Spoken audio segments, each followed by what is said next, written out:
You ask Tiger to solve. This deals with linear equations with one unknown. The final result is a equals 2. Let's solve it step by step. Group all a terms on the left side of the equation. Subtract a from both sides.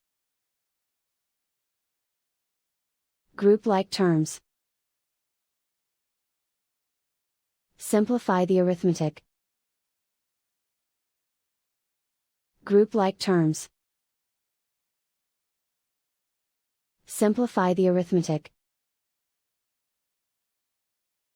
Group all constants on the right side of the equation.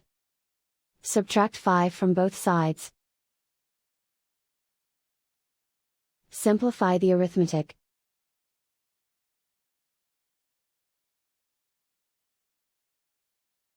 Isolate the a. Divide both sides by 2. Simplify the fraction. Find the greatest common factor of the numerator and denominator. Factor out and cancel the greatest common factor. And so the final result is a equals 2.